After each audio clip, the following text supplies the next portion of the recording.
morning po sa inyong lahat, and that's my girl, Princess. So, sabi ko nga na kumanta ka. At sabi niya, okay ma'am, kakanta akong Firm Foundation. Sabi ko, salagyan natin ng music. So, gusto niya daw po ay a cappella. At sabi ko, basahin mo yung lyrics. So, minemorize niya sandali. At kumanta po, so mayroong siyang linya na sabi niya nga po, ma'am, medyo na-blank ako. I said, that's okay. So, tunay nga po isang mapagpalang umaga po sa inyong lahat at belated Happy Hearts Day na kung saan nga naman po ay araw ng mga puso. So, iba po nag-date, iba naman po ay talagang naghabol, naghapit na makahanap ng ka-date po ng Valentine. So, sa inyo po mga walang date, tunay nga naman sasabihin niyo, buti pang kalendaryo, may date. Ako, walang date. Okay lang po yan sapagkat tunay nga na kapag single ka, gusto mo maging double. At ang mga double po ngayon ay meron tayong renewal of our marriage vows na yung iba, pag double, gusto maging single. So talaga nga naman naguguluhan ang ating pong Panginoon sa anuman po ang ating kaisipan at mga nasa puso. So, isang mapagpala po na kung saan ay isang pagkakataon para po tayo lumapit sa ating Panginoon at ating pong hihilingin ang Kanya pong kalooban sa umaga pong ito para po sa mga buhay mag-asawa at yung wala pong mga kapartner, huwag kayong magmamadali sapagkat darating din yan. At yung mga partner naman po na tunay na kinuha na ng Lord at kayo po ay nag-iisa, kayo po ay tunay nga naman po na isa pong mga huwaran sa inyong mga pagsasama na sa hirap at ginhawa, talagang kamatayan ang siya pong naghiwalay. Sa mga married naman po dyan na 20, 30, 40, 50 years, talagang naman po saludo kami po sa inyo. Sige po, inaanyayahan ko po kayong tumayo at ating pong bubuksan ang ating pong mga Biblia. Kung may dala po kayong Bible at inalagay ko na po sa screen. So I have my physical Bible at babasahin po natin sa Matthew chapter 19 verse 5. At ito po ang sabi, and said, for this reason, a man shall leave his father and mother and be united to his wife, and the two shall become one flesh. So sa wikang Tagalog po ay atin din pong babasahin sa aklat po ng Mateo, Kabanata 11, Siyam, talata pang 5. Tapos at sinabi dahil dito, iiwan ang lalaki ang kanyang ama at ina at makikisama sa kanyang asawa at ang dalawa ay magiging isang laman. So tayo po ay manalangin, Panginoon. Maraming pong salamat sa mga oras at pagkakataon nito na kami po ay patuloy, Panginoon, na kung saan nalalahanin ang aming pong mga sinambit na aming pong Lord na kami po ay ng isang dibdib na sa iyong harapan, ang aming sinumpaan na kung saan, Panginoon, ay patuloy namin sasariwain sa araw at mga pagkakataon. Maging Lord, yung mga makikinig, Panginoon, na alam ko po ay may matututunan sila sapat kami ay patuloy, Lord, na lalapit sa iyong presensya, sa iyo pong mga naisin na amin pong malaman sa mga katotohanan at ang iyo pong kadakilaan lamang ang maitaas at malulay. At Lord, patuloy po na your Holy Spirit, Panginoon, visit us, Lord, this moment at maranasan po namin ang iyo pong presensya at anumang gawa ng kaaway, Lord, in the name of Jesus. Lord, there is no room, there is no place, Lord, sa amin pong mga puso at maging sa amin pong kinaroroonan at patuloy ka lamang mahayag at pataon itaas ay pong dakilang pangalan at ito pong aming dalangin. Sabay po tayo magsabi ng Amen and Amen. So makakaupo na po kayo. At tunay nga naman po na meron pong mag-asawa na nag-usap at sa kanila pong 25th wedding anniversary ay nagtanong po yung misis sa kanya pong husband. At sabi niya, Han, saan mo ako dadalhin ngayong 25 years anniversary natin? So nakapag-travel na sila sa iba't ibang bansa at sabi, sige, sabi ng Mr., hindi ka pa nakakapunta sa Africa. So dadalhin kita sa Africa sa ating 25th wedding anniversary. Wow, ang sweet mo naman, sabi ni Mrs. At nang sabi naman ni Mr., oo, talagang yun ang ihahanda ko para sa'yo. At nagtanong ulit si Macy, tapos sabi, paano naman sa 50th wedding anniversary natin? Saan mo ko dadalhin? At ang sagot na Mister, hindi kita dadalhin kung saan lugar, kundi susunduin na kita sa Africa after ng ating 50th wedding anniversary. Sa tunay nga naman po, ang pag-aasawa ay iba't iba po na sabi nga ay hindi raw parang kanin pag sinubo mo at pag napasok ka ay tunay nga naman po iluluwa mo. So, ang mga single dyan, huwag kayong ma-OP or ma-to place dahil para rin sa inyo ang mensahe sapagkat tunay nga pag single ay naguguluhan ang Diyos sa ating pong mga gusto. Sa ngayong umaga ay tunay nga naman po na napakaganda sa rewind sapagkat buwan ng mga puso, talagang umiibig. Kaya talagang hinahanap natin ang ating pong mga makakasama. So ngayong umaga sa ating pong pag-aaralan ay pamamagatan pong 2-in-1. So uso na nga ngayon ng mga 3-in-1, 5-in-1, no? Mga isa pag may kape ka na, may asukal, may coffee mate pa. Kaya tuloy instant mommy, instant daddy, instant asawa, o maging instant jowa na uuso na ngayon. So ito po ay sinasabi, bakit 2-in-1? No po? Nung si Adan, nagsosolo siya sa Garden of Eden because God established the first marriage in the Garden of Eden. So nakita niya si Adan na malungkot at sabi ng Diyos hindi maganda kay Adan na siya'y nag-iisa. Kaya tinuwa siya sa tadyang, taken out of the ribs, na po, at tinawag na woman. Woman, sabi nga ni Adan, bone of my bones and flesh of my flesh. So man, kinuha at tinawag niyang woman. So woman coming from the word man, female coming from the word male. So added only 2 letters. So woman. Kaya marriage is really designed only for man and woman. So hindi po pwede na po na woman to woman or man to man. So strictly man and woman. So sa Garden of Eden, sabi, nakita po na tunay nga ang Diyos, nakikita kung ikaw nalulungkot ka na, single ka, alam ni Lord yan, pero nga ito magmamadali. So merong palaging tamang panahon. So wedding, ito po ay isang matrimony or wedlock, kung saan talaga nga naman in Greek word is proskalao, it means you are joined firmly, glued, talagang nakadikit, naka-stick together, na wala po talaga tayong magagawa kapag ito ay naisin ng Panginoon ibigay sa atin na meron tayong makabiyak. Kaya yung mga wala pang kabiyak, may soulmate kayo sa tamang panahon at talagang ibibigay ng ating Diyos. So there's different kinds of marriages.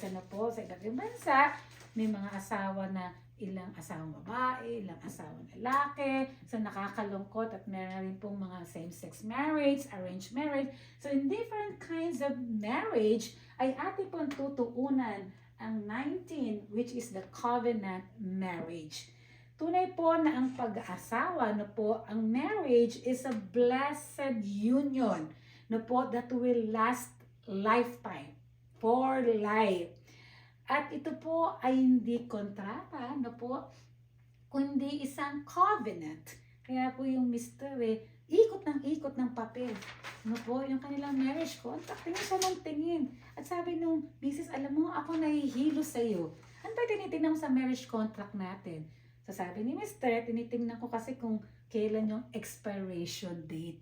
So contract nga naman is meron siyang duration or expiration date. Kaya nga pag you're signing a new contract, i-renew mo, But in the biblical principles, marriage is not a contract, but marriage is a covenant.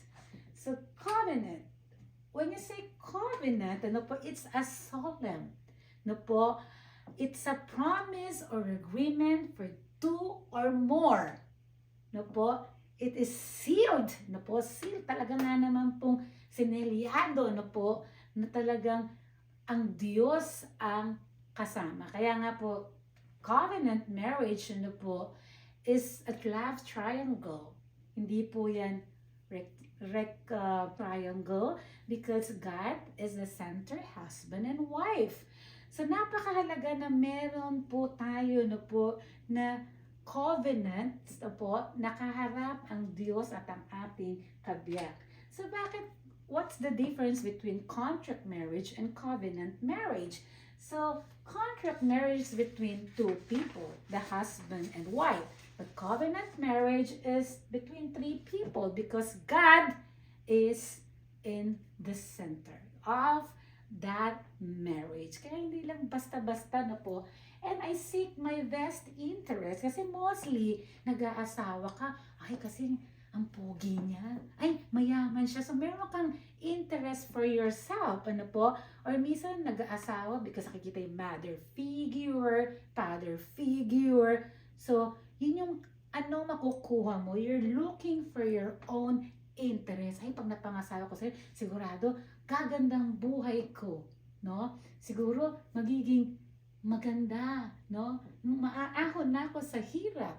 But in covenant marriage, I seek God wills for our own interest. So, magkasama kayo na kayo'y lalakad sa inyong buhay pag-asawa sa panibagong hamon, bagong pahina ng buhay na dalawa kayo, na tunay sa bawat isa ay meron kayong isang pagtutuunan no po, ng inyong interest is yung pagmamahalan na at pagmamahal sa Diyos at pagmamahal nyo sa bawat isa.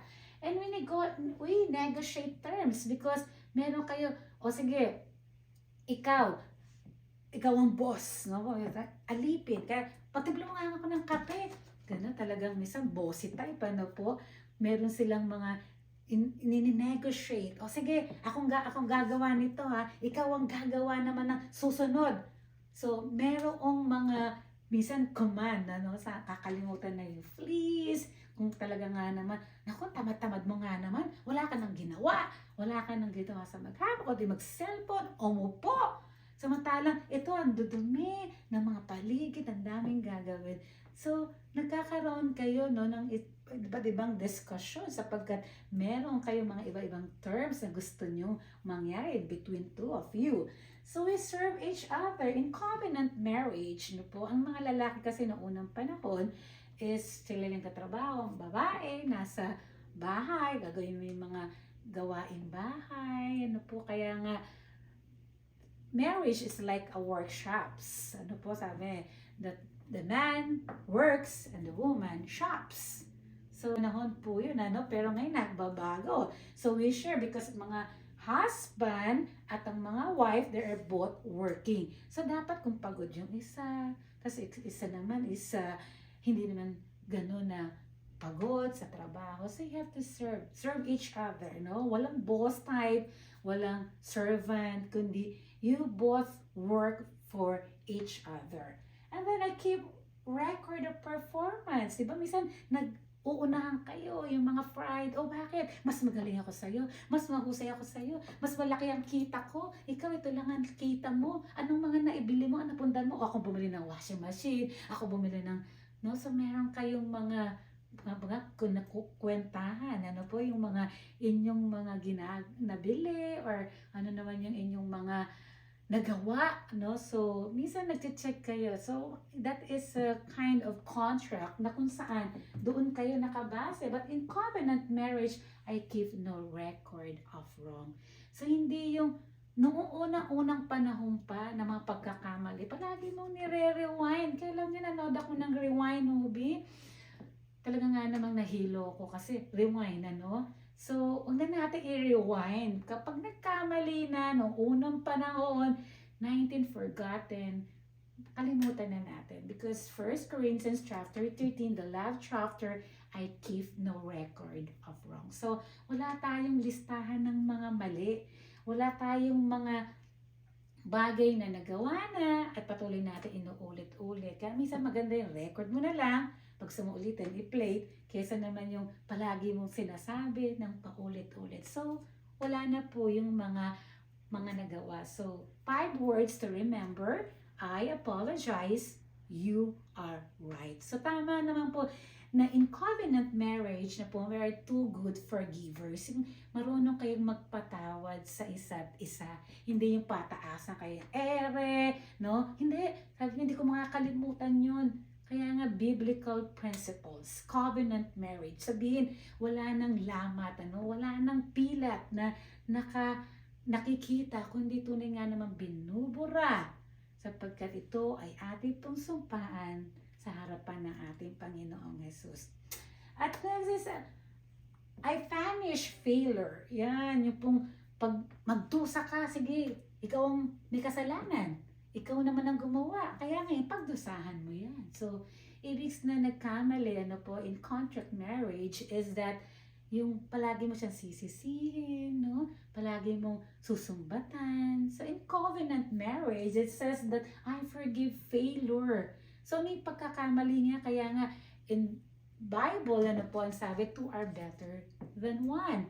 Na kapag isa ay nadapa, anong gagawin mo?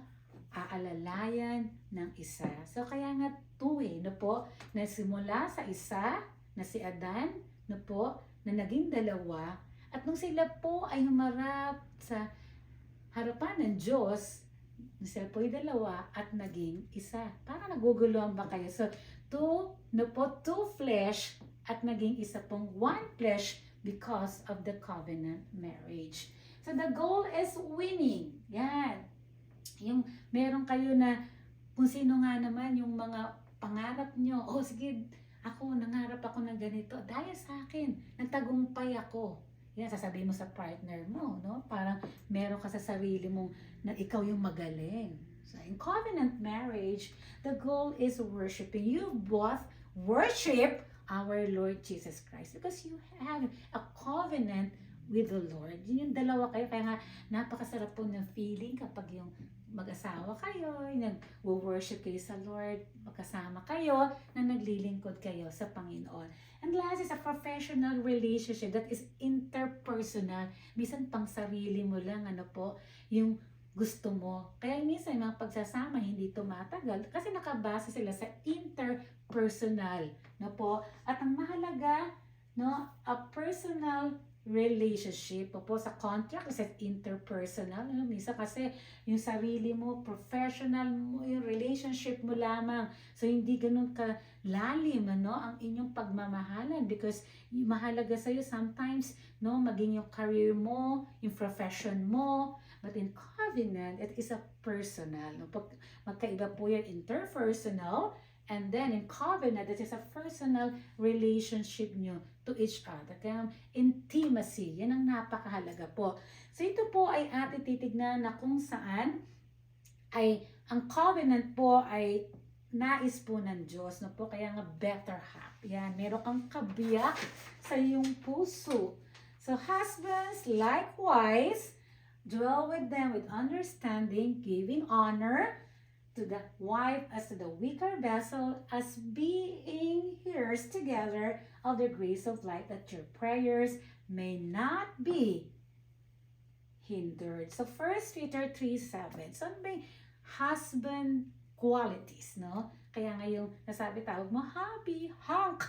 Yung hunk, yung malalaki katawan, no?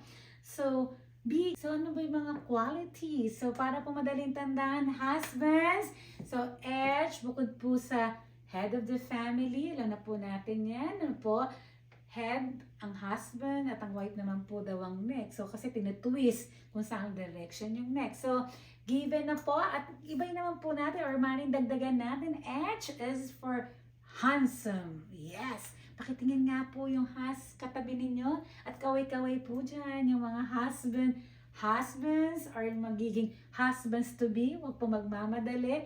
So, yan. So, mahalaga po yung handsome, husband is yung handsome is yung maganda.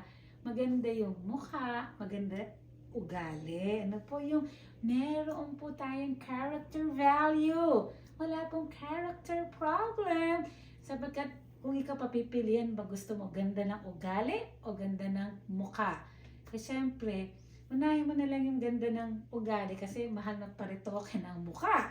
So, yung character sapagkat mahalaga na meron tayong na for Christian values na talaga nga naman pong makikita sa isang quality po ng husband. So, yung pong klase ng pagkatao na po na tunay nga namang malumanay, na po makikita sapagkat alam po namin na nagre-reflect na po sa atin yung ating pong pananampalataya sa ating pong Diyos. Okay, Ash, and then you understanding, of course, kung ano po yung kakulitan namin na po na inyong mga asawa, pagpasensyahan niyo po. Kasi minsan, nagiging makulit kami dahil din sa inyo. Pag tinanong kayo, hindi kayo sumagot, uulitin namin. Sapagkat gusto namin masatisfy kami sa aming mga tanong. Kaya sabi niyo man, ang kulit-kulit niyo na, ang kulit-kulit mo naman. Kasi nga, hindi niyo po sinasagot. Kaya isang tanong, isang sagot, dapat po, para ayaw nyo ng makulit, sapagkat may mga kulit powers ang mga misis. So, mahalin nyo kung anong kakulitan, sapagkat yan nga naman ang binigay ng Diyos para sa'yo. So, so po, smart, sapagkat hindi ka globe or hindi ka rin sun. So, smart, ano po, or another S, sweet. Yung bang kahit amoy sibuyas, kamatis, po, luya, talaga nga namang hahalikan ka pa rin, or yayakapin. Kasi minsan pag gusto lang yung mabango ka, siyempre, ano man ang amoy na po ay tunay nga naman na pahalagahan ng mga pagod na inyo pong mga kabiyak. Kaya nga po, tunay nga naman na maging sweet sa isa't isa, hindi kaunting maliit na pagkakamali, talaga nga namang hindi na. So, unang-una, pag unang taon, syempre sweet, pagkatagalan na, nagiging sweat or nagiging bitter, no? Kaya kami ni Brother Eddie, of course, nung mga unang taon, syempre, very sweet kayo.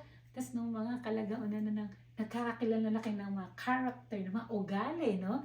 Parang kami, aso't pusa. At sabi naman ni Brother Edwin, hindi ka lang pusa, malaking pusa, parang tigre. So, nade-develop naman po yun, ano? Because there is no perfect marriage. So, pagka nagiging perfect lang ang isang pagsasama ko, ang Diyos ang inyong sentro. Sapagkat tunay nga naman po na ang Diyos yung nasa atin. So, there's always room for improvement. Kaya nga po nag-aaway kayo, misunderstanding, or hindi pagkakaintindihan, huwag mo na ipapublic or huwag mo na isa-social media na malalaman ng buong mundo sapagkat nakikisawsaw mga chikadoro, chikadora, or mga marites, ano, na tunay nga nalalaman. So, just between husband, wife, and our God. So, makikita mo masisettle yung dalawa. So, meron na pong pagbabago. Kaya, nagbago na rin po, no? Unti-unti, si Brother Edwin at ako na dati, kami nga naman po talaga, parehas daw kasi kaming bunso. Kaya later on, sabi ni Brother Edwin, alam mo, Elaine, hahabang ko yung pasensya ko sa iyo. Kasi nga, pinili kita. Sabi ko sa kanya, Ilonggo ka, very sweet. Na po. At sabi niya nga, magpapasensya na lang kita. Okay, sabi ko, ako rin magpapasensya. Kaya pag meron kami hindi pagkakaintindihan at tunay nga naman, ninitian niya na ako. Yes, killer smile. E di syempre, ngingitian ko na rin siya at alam niyo na ang susunod. So, parental guidance po tayo. So, mahalaga po yun, ano, na tunay nga naman sa bawat isa, lalo mga husband, huwag masyadong masculine ang dating. No? Kailangan sweet din. Yan. So, S-U-S, so V, no? Behave. Alam namin, behave naman kayo eh. Kaya nga sabi, husband with one wife. Yung kahit na silang titigan kayo, no? Kayo pa rin ay tututok sa inyong mga misis. Nakatuon lamang doon, no? Yung inyong mga atensyon. So, hindi titingin sa iba. And of course, another letter B is blessing. Sapagkat kung wala ikaw, no, husband, ay wala nga naman kami mga anti-stress na mga misis, no? Wala kaming tunay na makakasama. So, we count it as a blessing. Yung mga husband talaga namang may kasama ka, kaya nga sa hirap, sa ginhawa, sa panahon na may sakit, at sa panahon na wala kang sakit. So ito'y napakahalaga, no po, na merong kayong isa, no, na napapakwentuhan nyo, ano ba yung mga happenings na minsan sa isang araw, kung ano yung mga experience mo sa labas, sa loob ng bahay. So, meron kang kakwentuhan, meron kang kasharean, kakulitan, no? Meron kang kainisan, meron kang kaasaran. So, blessing, ano po, it's really a blessing. And A is yung active in the ministry. Yan po yung mahalaga na husband na meron pong banal na pagkatakot sa Diyos at tunay ngang active sa ministry sapagkat maganda yung dalawa kayo na naglilingkod sa Diyos. Sapagkat kung meron kang ministry, of course, magiging busy ka, hindi sa mga bisyo, hindi sa sugal, hindi sa babae, kung ano man, kung di tunay na ikaw ay busy sa gawain na pa. And that is a rewarding na po habang nandito sa lupa.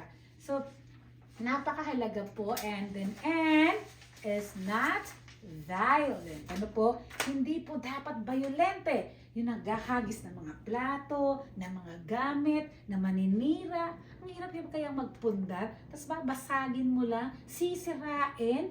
Pwede naman na maging not violent, but gentle. Ano po? Magiging mga sasabihin natin mga salita. Kaya nga pag mainit siguro yung isa, dapat tahimik na lang. Kasi pag pares kayo talaga nga naman na nagsasagutan, kaya nagkakaroon ng initan, ano po. Kaya kasama ni Brother Edwin, pag ako maingay, so tahimik siya. Pag si Brother Edwin naman, medyo stricto kasi Espanyol daw siya sa father side. So, medyo kailangan talaga po, no? It's a partnership na po. Kaya nga, ang marriage is really a partnership to each other. So, maraming pagpapasaya. So, kakayanin nyo, no, na maglaylo, lalabas ka muna ng bahay, magpapahangin, magpapapresko, para mawala yung init na ulo. And sana, kapag galit ka, husband, take a deep breath.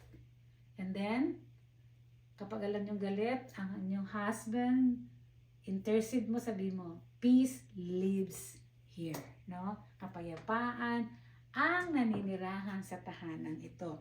So, Mrs., ano po, makita po natin na napakahalaga ng ating kabiyak, of course, sapagkat kung wala po sila, wala po tayong makakasama. Kaya nga, imbis na madali kang magkagalitin, ano, gawin mo in a nice way. Kaya nga nagsain yung Mrs. ng kanin at nasunod, naging tutong. At sabi ng Mrs., naku, magagalit yung Mr. ko. At ang sabi ni Mr., naku, sabi niya, Han, sabi niya, alam mo ba na paborito ko ang sunog na kanin, ang tutong? Kaya kakainin ko to. Ito yung gustong gusto ko. Samantalang iba na talaga nga namang maiinitin, ano? Baka nagsigaw na, tinapon na yung kanin na yun. Na, sabi mo, sinayang mo yung kanin, ang mahal-mahal pa naman ng bigas, no po? So, talaga nga namang maging, ano tayo, no, mapagpasensya yung mga husband dyan, abahan. So, D is dedicated or feathering dependable. Dependable sapagkat kayo yung aming masasandigan, natunay nga naman na pag may sira, may gagawin, meron kang mga hindi mo magawa, no, sa bahay or nagtitipid ka sa mga magkukumpuni, tatawagin niya si Mr., no? Kaya ang mga Mr., I believe, talented, marami silang alam. Pwede sila electrician, po, tubero, so lahat na po, no, inangkin. So, dependable, sapagkat maasahan natin. Remember that Satan works in our marriage 24/7, pero dapat po yung covenant natin sa Panginoon, wag natin nahayaan na masira na po, ito po ibinigay sa atin. So, ang Diyos po ay napakabuti sapagkat tunay na binibigay niya sa atin. And then next, after husband is wives. So 1 Timothy 3:11, it says, in the same way, their wives are to be women worthy of respect, not malicious talkers, but temperate and trustworthy in everything. So wives, be good wives to your husband. So wives, ano po, yan, W starts for wise, no? Wise si Mrs. Bakit? Siyempre, matipid, di po ba? So, ibig na maglalaba ka, hindi mo na bibilihin yung mamahaling sabon na brand na dahil sa commercial, ang dami po nilang mga promotion. So, pipiliin mo yung mumuray na lang, na po. At ako, naglalaba talaga ako, hindi ako naglalagay po ng fabric conditioner or na any downy. Na po, siyempre, magtitipid ka, si Brother Ed, ganyan pumalit. So, siya na naglalaba, na gusto niya may downy. So, mag-iisip ka, no? Kaya pag mahal ng sibuyas, no? Ibig na bibili ka, lalagyan mo, hindi na lang, lalo na nag 200, 300, 400. So, lahat, ano po, ay tunay nga naman, gagawin mo. Kaya yung toothpaste, po, kapag yan, di ba, pinisil mo, wala na. So, usually, mga husband, tinatato na yan, ano po, ang gagawin ng wife, ano po, ako personally, pag tinapon na ni brother sa basura, kukunin ko, hahatiin ko, kaya niyang gamitin, ako sisimutin ko yun, ano po, at minsan yung mga shampoo, yung mga conditioner, whatsoever, talagang lalagyan mo ng tubig at itatap-tap mo, shake mo, at gagamitin mo pa till the last drop. So, ganun ang mga me is wais, okay? That is W-I. So, wala akong maisip kasi ang husband wala namang I, ang wife. So, inisip ko na lang po na I, intelligent. Yes. Naku, si Sister Elaine naman, napaka-wise or one-sided. Opo, intelligent in terms of pamamahala sa tahanan. Ano po? Ang mga misis po talaga naman po intelligent. Bakit? Kasi mga manager of the house. Ano po? At ang mga wife talaga naman po floor manager. O at least di ba kahit na floor, may manager kasi taga-map ka, taga-linis, kaya floor manager. So, marami po tayong ginagawa no, po sa pag-accounting, yan po sa pagbabayad, pag-divide mo po, no? Kaya marami kang iniisip kung saan magdadalhin yung pera, no? Minsan kakarampot, kakaunti, kung paano ibabayad, pagkakasyahin. Kaya intelligent talaga, no? So, wala namang fried or wala naman na kahit anong career mo, basta mga white na meron nga naman. So, that is a wisdom. Binibigay naman po ng Panginoon para sa atin yun. So, hindi ako bias, kundi ito po ay tunay na magagawa po natin sapagkat tayo na po ay susuportahan natin, of course, ang ating mga kabiyak. Faithful. Siyempre, pag tayo po ay anak ng Diyos, tayo po ay meron lamang isang asawa. At kung pong marami tumitingin sa atin, sorry na lang, taken na ako. So, hindi na tayo lilingon, ano? Kundi nakatuon ang ating mga pansin sa ating mga kabiyak ng ating mga puso. Talaga po, in statistic, ano po, men, an average cheat more. Talaga sila yung mga sabi niya, unfaithful. So, yung pong mga wives or women, mga babae, talaga nga naman pong faithful yan sa kanila pong mga asawa. Sapagkat tunay, may takot sa iyan, emotional na po, napakaiyakin ng mga asawang babae. At tunay nga na po, sumisikip ang dibdib, na po hindi makahinga, nagkakaroon sakit sa puso, depression, anxiety attack, panic attack, kasi nga masyadong nagiging emotional. Let's see what is this. Yan. Tignan niyo po, menopause, menstrual cramps, mental torture, mental breakdown. Ever notice that all your problems start with men? Men, no? Mga lalaki, kaya nga po, i-appreciate natin yung mga flaws, no po? Yung ating po mga weaknesses, ano po? At tunay nga naman tayo ay magmahalan sa isa't isa, anumang klase ang ating pag-uugali, o ating mga moods, swing moods, character, mga behavior natin. So you know that a real man never hurts a woman. Be careful when you make woman cry because God counts her tears. Kaya yung mga lalaki na pinaiyak yung mga babae, yan, yung mga talagang nagpapaluha. Ito'y para sa inyo na nananakit ang damdamin ng mga babae sapagkat ang mga luha na kanila na kanilang mga nararanasan, ito na nga naman pong binibilang ng ating pong Panginoon. Because the woman came out of a man's ribs, not from his feet para tapakan, and not from his head to be superior, but from his side to be equal. Diba? Sa gilid, under the arm to be protected, and next to the heart to love. Na po? Kaya nga love, sabi nga, the firm foundation of a marriage covenant is love. Yan po yung talagang, as a husband, I will love, lead, and provide. So, yung mga supporting doctrine. As a wife, I will help, manage, and love. So, both husband and wife, ay pinagparehas po the word love. So, love ay napakahalaga po na atin pong ilagay sa ating mga puso sapagkat ito ay binigay. Chapter 19 verse 6, so they are no longer two but one flesh. Therefore, God has joined together, let no one separate. Because marriage, not a contract or a commitment, it is a covenant. Sige po, inaanyahan ko po kayong ulit na tumayo at atin pong sasambitin. Ano po? So, minanda po akong marriage, ano po, covenant. Ito po ay iba, ano po, that was 2 years ago. Doon po sa aking hinanda, sapagkat yun po ay iba ang sinabi ng groom at iba rin ang sinabi ng wife.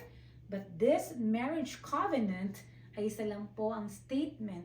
Napakisabi nga po. Sabi ulit, bumati ka muna, my love.